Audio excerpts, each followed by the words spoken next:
एक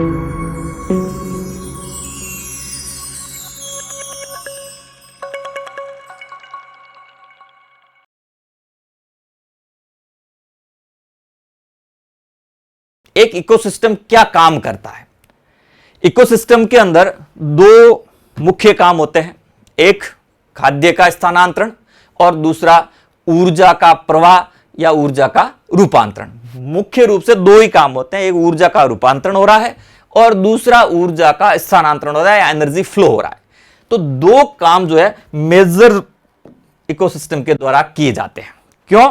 क्योंकि इकोसिस्टम एक डायनेमिक यूनिट है, एक गतिशील इकाई है जिसमें दो काम निरंतर होते रहेंगे, ऊर्जा का प्रवाह और ऊर्जा का रूपांतरण। ऊर्जा प्रकाश ऊर्जा से रासायनिक ऊर्जा में बदली जाती है, रासायनिक ऊर्जा से उसको गतिज ऊर्जा में भी बदला जाता है, वो तापीय ऊर्जा में भी बदल रही है।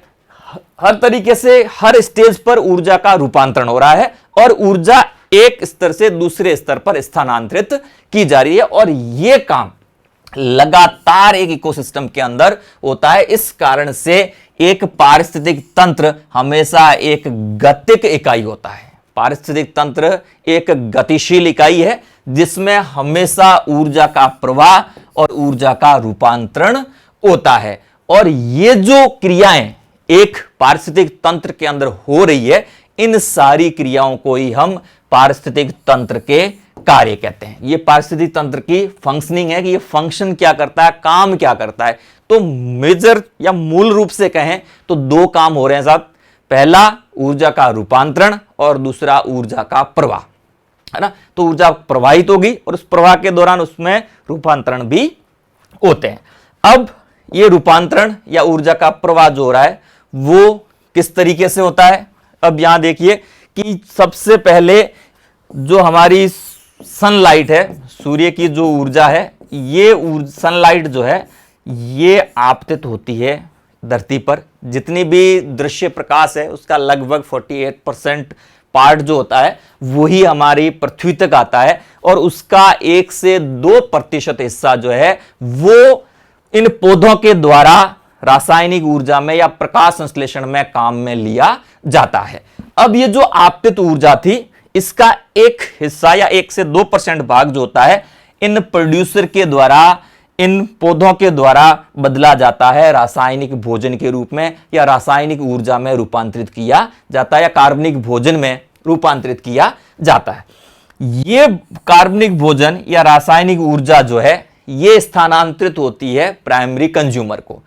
प्राइमरी कंज्यूमर को जब ये स्थानांतरित होती है तो इस दौरान कुछ ऊर्जा जो है वो वातावरण में तापमान के रूप में या हीट एनर्जी के रूप में रिलीज हो जाती है। बाकी हिस्सा जो होगा वो पहुंचा किसके पास? इस कंज्यूमर के पास। अब इस कंज्यूमर ने उस एनर्जी को अपने डेवलपमेंट ग्रोथ के लिए काम लिया, अपने जितनी मेटाबॉलिक एक्टिविटीज है उनके लिए इसने उसको उपयोग में लिया, उसको कई रूपों में बदला, है ना। और इससे ये एनर्जी पहुंची सेकेंडरी कंज्यूमर तक, सेकेंडरी से टर्सरी कंज्यूमर तक। अब ये जब खत्म हो गए या मृत हो गए तो इस एनर्जी को वापस डीकंपोजर के द्वारा, डीकंपोजिशन की प्रक्रिया द्वारा पुनः मृदा में मिला दिया जाता है और वहां से वापस उसको एब्जॉर्ब कर लेते हैं। उन केमिकल्स को, मिनरल्स को किसके द्वारा एब्जॉर्ब कर लिया जाता है? इन प्लांट्स के द्वारा एब्जॉर्ब कर लिया जाता है। तो इस तरीके से ये पूरा प्रोसेस जो है ये हमेशा गतिशील रहता है, ये क्रिया निरंतर चलती रहती है। इसीलिए हम इकोसिस्टम को एक गतिक इकाई कहते हैं। और काम क्या हुआ इस पूरी प्रोसेस के दौरान? ऊर्जा का प्रवाह हुआ है और ऊर्जा का रूपांतरण हुआ है। ऊर्जा का प्रवाह और ऊर्जा का रूपांतरण। अब वो ऊर्जा किसी भी रूप में हो सकती है, हीट एनर्जी के रूप में आगे जा सकती है, केमिकल एनर्जी के रूप में आगे जा सकती है ना। तो रूपांतरण और प्रवाह दोनों प्रक्रियाएं साथ साथ इस सिस्टम के अंदर चलती रहती है। अब ये रूपांतरण और प्रवाह जो होता है इसके लिए सबसे पहली जो चीज आती है इकोसिस्टम के अंदर वो आती है फूड चेन, खाद्य श्रृंखला। खाद्य श्रृंखला क्या है? जो पूरा सृष्टि का ये जो सिस्टम है ये पूरा का पूरा खाने के ऊपर ही डिपेंड है। सबकी मूलभूत आवश्यकता है भोजन। आप मेरे से इसी कारण जुड़े हुए हो मैं आपके साथ इसी कारण जुड़ा हुआ हूं। हर जीव जो है वो भाग रहा है और भागने के पीछे मूल कारण पापी पेट। सबको पूछ लो क्यों दौड़ रहे हो साहब, पापी पेट का सवाल है। वही सवाल जो है वही जीवों को एक दूसरे से जोड़ के रख रहा है। हकीकत यही है कि इकोसिस्टम में एक जीव का दूसरे जीव से जुड़ने का या उसके बीच में होने वाले अंतर संबंधों का मूल कारण जो है वो है खाद्य। और इस मूल कारण जो खाद्य है, इस खाद्य के कारण एक जीव दूसरे जीव के साथ के ऊपर निर्भर है या उसके साथ जुड़ा हुआ है। एक उत्पादक या हरा पौधा जो है वो हम सब के लिए कार्बनिक भोजन का निर्माण करता है और हम सब प्रत्यक्ष या अप्रत्यक्ष रूप से उसके ऊपर निर्भर हैं। भाई पौधा बड़ा होगा, उससे भोजन प्रोड्यूस होगा और हम उससे भोजन प्राप्त करेंगे। शाकाहारी जीव पादपों से भोजन प्राप्त करते हैं, मांसाहारी जीव शाकाहारियों से भोजन प्राप्त करते हैं। और इस खाने और खाए जाने की प्रक्रिया जो दोहराई जा रही है, इस खाने और खाए जाने की प्रक्रिया के कारण जीवों की एक श्रृंखला बनती है, एक चेन डेवलप होती है और उसी चेन को हम कहते हैं फूड चेन। देखिए साहब किस प्रकार से फूड चेन डेवलप होती है। आपके सामने मैंने 3 श्रृंखलाएं रखी है, 3 खाद्य श्रृंखलाएं रखी है और इन सब जीवों के आपस में संबंधित होने का मूल कारण जो है वो क्या है?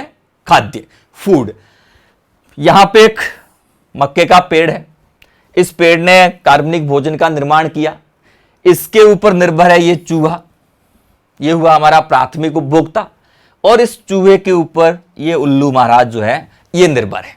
तो ये तीनों जीव जिस कारण से एक दूसरे से जुड़े, जिस कारण से इन जीवों की श्रृंखला का निर्माण हुआ, वो मूल कारण जो है वो है खाद्य या भोजन या फूड। फूड के लिए ही ये एक दूसरे से संबंध है और इस निर्भरता के कारण जीवों की एक श्रृंखला बनी और इस श्रृंखला को हम कहते हैं खाद्य श्रृंखला। अब इस श्रृंखला के अंदर कितने जीव हैं उसके आधार पर हम इन श्रृंखलाओं को अलग अलग नाम देते हैं। जैसे यहां पर टोटल इस श्रृंखला में कुल जीवों की संख्या 3 है, तो हमने इसको कहा ये 3 लिंक्ड फूड चेन है। यहां कुल संख्या 4 है, तो हमने कह दिया ये 4 लिंक्ड फूड चेन है। इस श्रृंखला में टोटल जीवों की संख्या 5 है, तो हमने कहा कि कुल जो ये जीव है 5 है, तो ये श्रृंखला जो हुई वो क्या हो गई? 5 लिंक्ड फूड चेन। श्रृंखलाएं अलग अलग स्तर की हो सकती है, जटिलता इनमें बढ़ती है, पर अत्यधिक जो जटिल खाद्य श्रृंखलाएं होती है उनमें सामान्यतः अधिकतम 5 लेवल हमें देखने को मिलते हैं। तो 5 जीवों की श्रृंखला, जटिलतम श्रृंखला में 5 जीवों की श्रृंखला हमें देखने को मिलती है। शुरुआत जो होती है वो 2 या 3 से होती है। मिनिमम 3 जीव जो होते हैं वो पाए जाते हैं।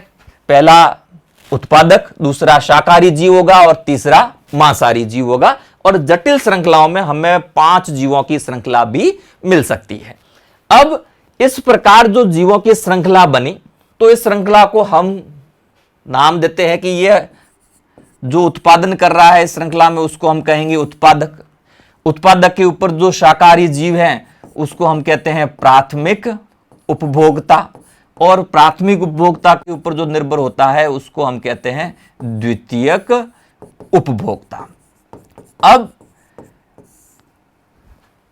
एक उत्पादक है और 2 उपभोक्ता है, तो कुल मिला के टोटल जीवों की संख्या जो हुई वो कितनी हो गई? 3। तो यहां पर इस श्रृंखला का प्रत्येक जीव जो होता है वो जीव कर क्या रहा है? वो दूसरे जीव को पोषण दे रहा है। काम क्या है इनका? ये चूहे को पोषण दे रहा है, चूहा उल्लू को पोषण दे रहा है, यहां पर गाजर इस रैबिट को पोषण दे रही है, रैबिट फॉक्स का या इस लोमड़ी का भोजन है और ये लोमड़ी शेर का भोजन है। तो बेसिकली इस श्रृंखला का प्रत्येक जीव अगले जीव के लिए पोषण का काम कर रहा है। इसलिए एक खाद्य श्रृंखला के एक जीव को एक पोषण स्तर कहा जाता है और जिस खाद्य श्रृंखला में जितने जीव जुड़े हुए हैं उस खाद्य श्रृंखला में उतने पोषण स्तर पाए जाते हैं। अगर मैं ये कहूं कि ये 3 जीवों की श्रृंखला है तो इसमें पोषण स्तरों की संख्या 3। उत्पादक, पहला पोषण स्तर, प्राथमिक उपभोक्ता दूसरा पोषण स्तर, और द्वितीयक उपभोक्ता जो है वो तीसरा पोषण स्तर है। ये 3 ट्रॉफिक लेवल इसमें डेवलप हो गए। 3 ट्रॉफिक लेवल है। प्रत्येक जीव दूसरे जीव के लिए पोषण देने का काम कर रहा है, उसके लिए भोजन बन रहा है वो, इसलिए उस जीव को हम पोषण स्तर कहेंगे। तो खाद्य श्रृंखला का प्रत्येक जीव एक पोषण स्तर का निर्माण करता है। और ये जो खाद्य श्रृंखला चल रही है सामान्यतः ये हमेशा एक दिशी होती है, ये एक ही दिशा में चलती है। कभी हम ये कहें कि यहां पर इस मक्के को चूहे ने खाया, परंतु कभी भी ये पौधा इस चूहे को नहीं खाएगा। चूहे को उल्लू खा रहा है, पर उल्लू को कभी भी चूहा नहीं खाएगा। मतलब श्रृंखला कभी भी विपरीत दिशा में गतिमान नहीं होगी, यह हमेशा एक दिशीय प्रक्रिया है और यह हमेशा इसी दिशा के अंदर गतिशील रहेगी। इसमें ऊर्जा का प्रवाह जो होगा या कार्बनिक खाद्य का जो प्रवाह है वो एक ही दिशा में होगा। हम ये कह सकते हैं कि लोमड़ी को शेर खाएगा, पर शेर को लोमड़ी खाए ये संभव नहीं है, ये इसका शिकार नहीं करेगी, है ना, क्योंकि ये उसमें सक्षम नहीं है। तो हमेशा जो श्रृंखला है वो एक दिशी होती है और एक पोषण स्तर से दूसरे पोषण स्तर की तरफ एक ही दिशा में गतिशील होती है। तो इस श्रृंखला के अंदर हमने कहा कि ये 4 लिंक्ड फूड चेन है, तो इसमें ट्रॉफिक लेवल टोटल कितने होंगे साहब? 4। Trophic level first, trophic level second, trophic level third और ये ट्रॉफिक लेवल 4। और अत्यधिक जटिल श्रृंखला है तो उसमें 5 ट्रॉफिक लेवल हो सकते हैं, 5 पोषण स्तर जो है वो हो सकते हैं। ये 5 पोषण स्तर। तो प्रत्येक जीव जो है वो एक पोषण स्तर का निर्माण करता है, एक पोषण स्तर का निर्माण करता है। और इस प्रकार भोजन के लिए एक दूसरे पर निर्भर जीवों की जो श्रृंखला बनती है, इस श्रृंखला को हम कहते हैं खाद्य श्रृंखला। क्या कहा जाएगा जब? खाद्य श्रृंखला। अब बात आती है ये खाद्य श्रृंखलाएं होती कितने प्रकार की, कितने प्रकार की खाद्य श्रृंखलाएं पारिस्थितिक तंत्र में पाई जाती है। पारिस्थितिक तंत्र के अंदर 3 प्रकार की खाद्य श्रृंखलाएं देखने को मिलती है।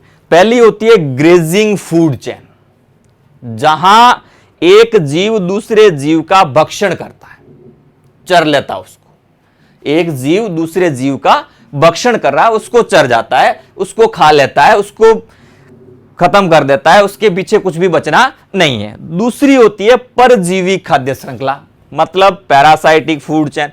इसका मतलब यह हुआ कि यहां एक जीव दूसरे के ऊपर भोजन के लिए निर्भर तो है, परंतु वो उसको नष्ट नहीं कर रहा, उसका भक्षण वो नहीं कर रहा है ना। तो यहां पर अपने होस्ट का जो है वो भक्षण नहीं किया जा रहा है, उससे सिर्फ वो पोषण प्राप्त कर रहा है, परंतु उसको खत्म नहीं कर रहा, उसका भक्षण वो नहीं कर रहा। जबकि ग्रेजिंग में क्या हो गया? घास है, घास को बकरी खा गई, घास का कुछ भी नहीं बचा, है ना। बकरी को भेड़िया खा गया, बकरी तो गई, भेड़िए का तो भोजन हो गया, पर बकरी का तो राम नाम सत्य। भेड़िए को शेर खा गया, शेर का पेट तो भर गया, पर भेड़िया तो गया। तो यहां पर भक्षण कर लिया। परजीवी खाद्य श्रृंखला के अंदर जैसे एक पेड़ है, उस पेड़ के ऊपर कुछ पक्षी है, पेड़ के ऊपर कुछ पक्षी है, तो पक्षी उस पेड़ से भोजन तो प्राप्त कर रहा है, परंतु वो उस पेड़ का समूल नाश नहीं कर रहा, उसको नष्ट नहीं कर रहा, उसको पूरा खत्म नहीं कर रहा है। वो पेड़ जिंदा है और वो पक्षी उससे भोजन, वो उसके ऊपर एक परजीवी के रूप में निर्भर है। उस पक्षी के ऊपर कुछ सूक्ष्म जीव हैं जो उस परजीवी से भोजन तो प्राप्त कर रहे हैं, परंतु उसको नष्ट नहीं कर रहे हैं। तो इस प्रकार की जो खाद्य श्रृंखलाएं होती है वो कहलाती है पैरासाइटिक फूड चेन। और तीसरी जो है वो होती है अपरद खाद्य श्रृंखला। ये खाद्य श्रृंखलाएं मृत पदार्थों से प्रारंभ होती है। सामान्यतः हम कहते हैं कि खाद्य श्रृंखला का जो प्रारंभ होता है वो उत्पादकों से होता है, हरे पौधों से होता है, परंतु कुछ खाद्य श्रृंखलाएं ऐसी भी होती है जहां खाद्य श्रृंखला की शुरुआत जो होती है वो मृत पदार्थों से, या जो डिके एंड डस्टर्ड जो चीजें होती है उनसे शुरू होती है, सड़े गले पदार्थों से जो खाद्य श्रृंखलाएं प्रारंभ होती है, उन खाद्य श्रृंखलाओं को हम डेट्राइटस फूड चेन या अपरद खाद्य श्रृंखलाएं कहा जाता है। कितनी भी जो खाद्य श्रृंखलाएं होती है, इन खाद्य श्रृंखलाओं में ध्यान रखिएगा, सामान्यतः खाद्य श्रृंखलाओं में हम डीकंपोजर को सम्मिलित नहीं करते। अपघटक को सामान्य तौर पर खाद्य श्रृंखला में सम्मिलित नहीं किया जाता है। यदि हम उनको सम्मिलित करते हैं तो उसको खाद्य श्रृंखला के अंत में रखा जाएगा, किसी भी फूड चेन के अंतिम स्टेप पर उसको रखा जाएगा। परंतु सामान्य तौर पर आपने भी पढ़ी होगी, खाद्य श्रृंखलाएं देखी होगी, सामान्यतः हम अपघटकों को खाद्य श्रृंखला का हिस्सा नहीं रखते हैं। खाद्य श्रृंखलाएं सामान्य तौर पर उत्पादक से शुरू होती है, परंतु अपरद खाद्य श्रृंखलाएं अपवाद स्वरूप मृत पदार्थों से, सड़े गले पदार्थों से, डेड एंड डिके मटेरियल से ये प्रारंभ होती है। तो ऐसी खाद्य श्रृंखलाओं को हम कहेंगे अपरद खाद्य श्रृंखलाएं। तो अब खाद्य श्रृंखलाओं को हमने बांट दिया कुल मिला के 3 भागों में, grazing food chain, parasitic food chain and detritus food chain. चलिए साहब, अब इनके बारे में बात करते हैं कि ये होती किस प्रकार से काम करती है। ग्रेजिंग फूड चेन की बात करें, ये सारी ग्रेजिंग फूड चेन है। यहां आपको एक पेड़ दिख रहा है, ये उत्पादक है हमारा ट्रॉफिक लेवल फर्स्ट, ये प्राथमिक उपभोक्ता पोषण स्तर द्वितीय, और ये द्वितीयक उपभोक्ता पोषण स्तर तृतीय। तो यहां ये इसको चल रहा है, ये इसको खत्म कर रहा है। अब आप यहां कहोगे कि यहां तो पेड़ बना दिया साहब, हिरण इस पेड़ को पूरा खा ही नहीं पाएगा। तो यहां पर हिरण पेड़ भी खा ले, अगर इसकी जगह छोटी घास मिल जाती तो उसको पूरा ही खा जाता, परंतु हिरण को शेर ने खा लिया तो हिरण का जीवन समाप्त। तो कुछ चीजें जो होती है वो अंडरस्टैंडिंग में भी आप समझ लें कि ये जरूरी नहीं है, परंतु यहां तो ये पूरा खत्म नहीं हो रहा, पर इसका जीवन तो खत्म होगा। इसके बीच में अगर भेड़िया आ जाता तो शेर उसको भी खा लेता। तो यहां पर चरने का काम हो रहा है। अगर ये पेड़, छोटा पेड़ हम दर्शाते तो यहां हिरण उसको, घास को पूरे को खा लेता, हिरण को शेर ने खा लिया। जैसे यहां छोटे फूल वाला पौधा था, इसके ऊपर बटरफ्लाई है, बटरफ्लाई को फ्रॉग ने खा लिया, फ्रॉग को ये सांप ने खा लिया, और सांप को बाज ने खा लिया। मतलब मैक्सिमम का क्या हुआ, बटरफ्लाई भी गई, ये भी गया, ये भी गया, लास्ट में अंतिम उपभोक्ता जो था इसने इसका भक्षण कर लिया। मतलब ये हमारा trophic level first, trophic level second, trophic level third, trophic level 4 और ये ट्रॉफिक लेवल 5। ये एक जलीय चैन है, यहाँ जलीय पौधे हैं, इनके ऊपर ये छोटी मछलियां जो है ये प्राथमिक उपभोक्ता के रूप में, ये बड़ी मछली जो थी ये द्वितीयक उपभोक्ता, और ये जो हमारा बतख है ये तृतीयक उपभोक्ता के रूप में। मतलब यहां पर एक श्रृंखला के अंदर जो अगला जीव है वो पहले वाले का भक्षण कर रहा है। तो इस प्रकार की खाद्य श्रृंखलाओं को हम कहते हैं grazing food chain. Grazing food chains जो होती है, इनकी आपको एक विशेषता और बता दें। जैसे यहां हम एक खाद्य श्रृंखला ले लें, जैसे एक किसान ने फसल बोई, उस फसल को खा गया, चूहे खा रहे हैं, उन चूहों को सांप ने खा लिया, और सांप को एक मोर खा गया। ठीक है साहब। अब ये फसल जो है ये हमारा प्रोड्यूसर है, ये हमारा प्राथमिक उपभोक्ता है, ये प्राइमरी कंज्यूमर है, ये हमारा सेकेंडरी कंज्यूमर है, और ये टर्सरी कंज्यूमर है। अब हुआ ये ग्रेजिंग फूड चेन है। ग्रेजिंग फूड चेन की आपको विशेषता बता दूं कि अब यहां पर जो प्राथमिक उपभोक्ता, द्वितीयक उपभोक्ता और तृतीयक उपभोक्ता है, अब जो एक प्राथमिक उपभोक्ता है ये इस फसल के ऊपर निर्भर है, कंप्लीटली इस पे निर्भर है, सांप इस चूहे पे निर्भर है, और मोर इस सांप पे निर्भर है। अब हुआ ये कि यदि इस खाद्य श्रृंखला के अंदर किसी भी एक लेवल को नष्ट कर दिया जाए तो उसके अगले पोषण स्तर स्वतः ही नष्ट हो जाएंगे। अगर मैं ये कहूं कि मैंने यहां से फसल को हटा दिया, फसल को हटा दिया, फसल नष्ट हो गई। जब फसल नष्ट हो गई तो क्या चूहा बचेगा? चूहे का तो भोजन खत्म हो गया, तो चूहे के पास भोजन की कोई अवेलेबिलिटी नहीं है, तो चूहा धीरे धीरे वहां से उस फील्ड से नष्ट हो जाएगा। अगर चूहा नहीं बचा तो सांप क्या खाएगा? साहब सांप का भी भोजन खत्म, ये भी नष्ट। अगर मोर का ये भोजन है तो मोर के लिए भी मुसीबत हो गई कि भाई यहां सांप है नहीं, वो भी किसी और जगह जाकर के अपना भोजन ढूंढेगा। मतलब अगर उत्पादक को खत्म कर दिया हमने तो उपभोक्ता आप स्वतः ही नष्ट हो गए। अगर मैंने फसल को तो रखा था, परंतु ये चूहे सारे खत्म कर दिए। किसान ने ये देखा कि चूहे फसल को खराब कर रहे हैं, तो किसान ने चूहे मार दिए। अब जब चूहे मर गए तो सांप का जो भोजन था वो चला गया, तो सांप भी नष्ट हो गया और मोर भी नष्ट हो गया। परंतु यदि किसान को यह लगे कि चूहा तो फसल खा रहा है, वो खा रहा है, कोई बात नहीं साहब, अगर मेरे को सांप खा गया तो उसको सांप से डर लग रहा है और उसने क्या किया, सारे सांप मार दिए। अब सांप मार दिए तो इस चूहे को खाने वाला कोई नहीं बचा। चूहे की तो मौज हो गई कि उसका जो दुश्मन था वो समाप्त हो गया। अब इससे अगले वाले पे तो इफेक्ट यह आएगा कि अगला खत्म हो जाएगा, परंतु पहले वाला पोषण स्तर जो है इसकी संख्या में वृद्धि हो जाएगी। अगला पोषक स्तर जो है वो तो नष्ट होगा, परंतु पहले का पोषक स्तर जो है वो बढ़ जाएगा। किसान को यह लगा कि भाई मुझे सांप नहीं डस ले, इसलिए सांप को मार देता हूं, तो उसने सारे सांप मार दिए। तो हुआ क्या, चूहे बढ़ गए। चूहे बढ़ गए तो चूहों ने क्या किया, फसल को नुकसान ज्यादा कर दिया। अगर किसान बुद्धिमान होता या उसने इकोलॉजी पढ़ ली होती आपकी तरह, तो वो क्या करता, वो चूहे को मार देता। चूहा जब मर जाता तो सांप स्वतः ही नष्ट हो जाता और फसल की भी सुरक्षा हो जाती। तो बेसिक बात यह है कि कई बार यह पूछा जाता है कि एक आपको खाद्य श्रृंखला दे दी और उसमें यह कह दिया जाए या यह पूछ लिया जाए सीधा कि यदि किसी खाद्य श्रृंखला में से द्वितीयक उपभोक्ता को नष्ट कर दिया जाए तो खाद्य श्रृंखला पर क्या प्रभाव पड़ेगा। यदि किसी खाद्य श्रृंखला में से किसको नष्ट कर दिया आपने, द्वितीयक उपभोक्ता को नष्ट कर दिया।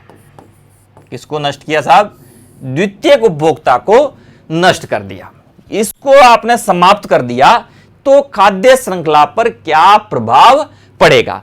तो प्रभाव यह पड़ेगा कि इससे पहले का जो पोषक स्तर है, मतलब हमारा प्राथमिक उपभोक्ता की संख्या में वृद्धि हो जाएगी और इससे अगला जो पोषण स्तर है, अर्थात इस श्रृंखला का तृतीयक उपभोक्ता जो है, तृतीयक उपभोक्ता की संख्या में कमी हो जाएगी या तृतीयक उपभोक्ता जो है वो समाप्त हो जाएगा। तो दो चीजें होगी। अगर आपने द्वितीयक उपभोक्ता को नष्ट किया है तो यहां से दो कंक्लूजन निकलते हैं कि एक तो प्राथमिक उपभोक्ता की संख्या में वृद्धि हो जाएगी और दूसरा तृतीयक उपभोक्ता की संख्या में कमी आएगी या तृतीयक उपभोक्ता जो है वो समाप्त हो जाएगा। तो ग्रेजिंग फूड चेन के अंदर इस प्रकार का आपसे सवाल पूछा जा सकता है कि यदि एक पोषक स्तर को नष्ट कर दिया जाए तो उसका फूड चेन पर क्या प्रभाव पड़ेगा। तो जिस पोषण स्तर को, जिस ट्रॉफिक लेवल को समाप्त किया गया है, उससे अगले पोषक स्तर के जीवों की संख्या में कमी आ जाएगी या वो समाप्त हो जाएंगे और उससे पहले वाले पोषक स्तर के जीवों की संख्या में वृद्धि हो जाएगी। चलिए साहब, नेक्स्ट बात करते हैं हम परजीवी खाद्य श्रृंखला की। जैसा कि मैंने आपको बताया, यहां पर जीव जो है एक दूसरे के ऊपर परजीवी के रूप में अंतर संबंधित रहते हैं। यहां आपको एक पेड़ दिख रहा है, ये पेड़ के ऊपर कुछ पक्षी हैं जो प्राथमिक उपभोक्ता के रूप में हैं और इन पक्षियों के ऊपर कुछ माइक्रोब्स हैं, कुछ सूक्ष्म जीव है जो द्वितीयक उपभोक्ता के रूप में निर्भर है। परंतु यहां कोई भी किसी को नष्ट नहीं कर रहा है ना। कोई भी पूर्ण रूपेण समाप्त नहीं हो रहा है। पक्षी पेड़ से कुछ भोजन प्राप्त कर रहा है परंतु पेड़ जिंदा है, ये इसके ऊपर परजीवी के रूप में है और ये इसके ऊपर परजीवी के रूप में है। तो ऐसी खाद्य श्रृंखला जहां प्रत्येक पोषक स्तर के जीव पहले वाले पोषण स्तर पर परजीवी के रूप में निर्भर होते हैं, ऐसी खाद्य श्रृंखलाओं को हम पैरासाइटिक फूड चेन या परजीवी खाद्य श्रृंखला कहा जाता है। और तीसरे प्रकार की हमने खाद्य श्रृंखला पढ़ी थी अपरद खाद्य श्रृंखला। यहां खाद्य श्रृंखला का प्रारंभ सड़े गले मृत पदार्थों से होता है। ये एक पौधे की डेड लीव्स है। ये लीव्स जो होती है ये कुछ वुडलूज के द्वारा इनको खाया जाता है और इसको एक बर्ड के द्वारा खाया जा रहा है।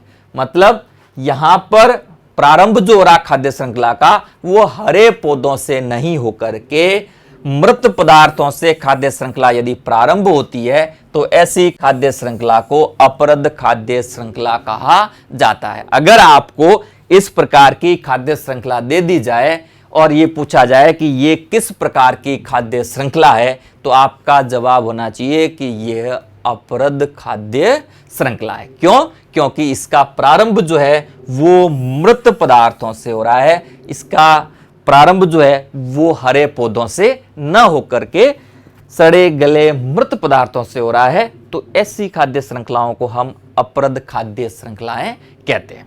अब साहब, अब तक हमने पढ़ी कि खाद्य श्रृंखलाएं। जब हम इकोसिस्टम की प्रैक्टिकली बात करें या इकोसिस्टम को देखें तो इकोसिस्टम के अंदर कोई भी खाद्य श्रृंखला स्वतंत्र नहीं होती।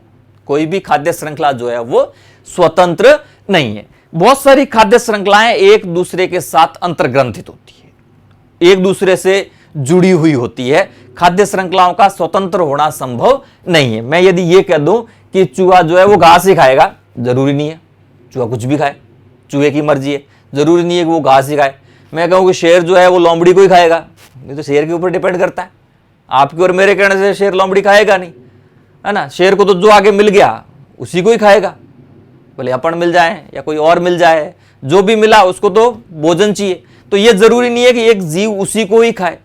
तो खाद्य श्रृंखलाएं कभी भी स्वतंत्र नहीं होती, एक दूसरे के साथ में अंतर्ग्रंथित होती है। जब बहुत सारी खाद्य श्रृंखलाएं, इकोसिस्टम की बहुत सारी खाद्य श्रृंखलाएं अंतर्ग्रंथित हो जाती है तो निर्माण होता है खाद्य जाल का। देखिए बहुत सारी खाद्य श्रृंखलाएं हमारे पास में है, यहां पर, है ना।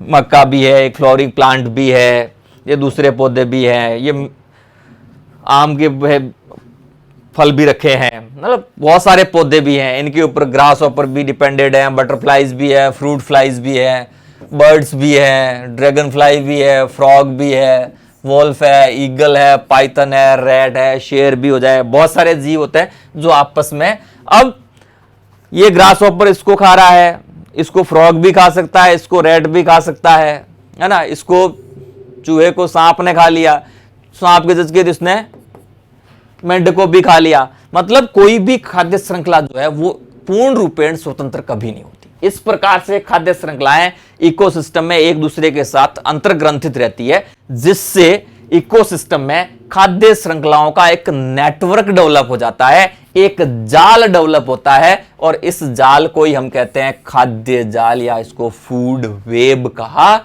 जाता है। जब किसी इकोसिस्टम की खाद्य श्रृंखलाएं एक दूसरे से अंतर्ग्रंथित होने के कारण एक खाद्य श्रृंखलाओं का नेटवर्क डेवलप होता है और उस नेटवर्क को हम कहते हैं फूड वेब या खाद्य जाल कहा जाता है।